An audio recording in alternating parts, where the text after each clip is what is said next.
আমায় ক্ষমা করে দাও সোম। যা করতে চলেছি এছাড়া আমার কাছে আর সত্যি কোনো উপায় নেই। জানি ভুল কাজ করছি, ব্যবহার করছি তোমায় নিজের স্বার্থে। ক্ষমা করে দিও আমায়। আরে পার্বতী, তুমি? সোম, তোমার শরীর কেমন আছে? আমার শরীর একদম ঠিক আছে, বিন্দাস আছে, ভালো আছি। না, ঠিক নেই। হ্যাঁ, ঠিক নেই? আমি একজন ডাক্তার। হ্যাঁ সোম, আমার চোখকে ফাঁকি দেওয়া এত সহজ নয়। কেন? মুখটা একদম শুকিয়ে রয়েছে। শুকিয়ে রয়েছে? এদিকে এসো। হ্যাঁ? এসো।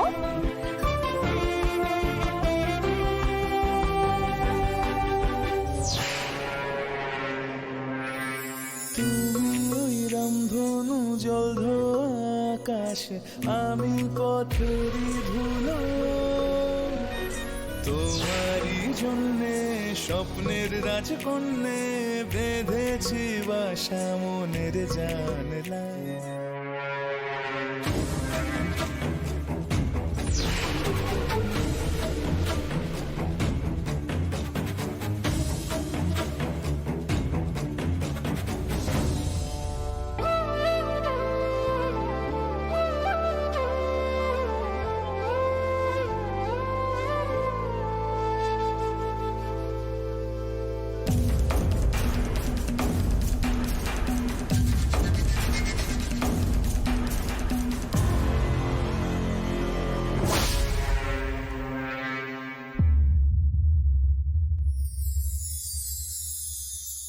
হ্যাঁ স্যার, একটা কথা আছে।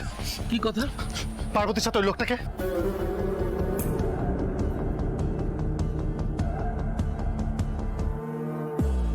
গোলাপের বাগানে আগাছাতে গেছো তো?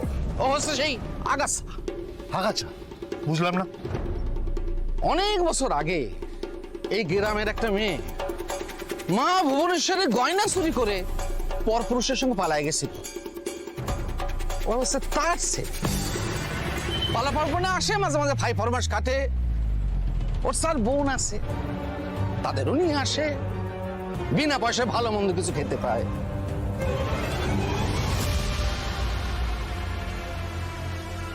কি কি কেমন দেখলে আমাকে? ঠিক, একদম ঠিক। হ্যাঁ, আমি বলেছিলাম আমার কিছু হয়নি। না, তখন মনে হয়েছিল, এখন একদম ঠিক আছে।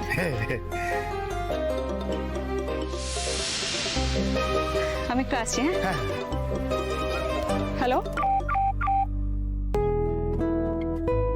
এক্ষুনি হওয়ার ছিল। কি হয়েছে পার্বতী? আরে ফোনটা সুইচ অফ হয়ে গেল। আচ্ছা, ঠিক আছে, কোনো ব্যাপার না, তুই ফোন করবে তো? দাঁড়া দাঁড়া, এ না, এতে কর। আর তোমার ফোন দিয়ে হবে না সোম, আমার ফোনে একটা ইম্পর্টেন্ট ফোন আসবে। ও, তাহলে তোমার ফোন তো বন্ধ হয়ে গেছে। তো তোমার তাহলে তো চার্জের দরকার। হ্যাঁ চার্জের ব্যবস্থা করবো? হ্যাঁ।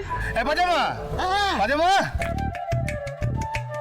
বলছি একটা চার্জারের ব্যবস্থা করে দে। পার্বতীর চার্জার লাগবে, ফোনটা বন্ধ হয়ে গেছে যে। চার্জার? হ্যাঁ। না না না, এই এসে গেছে।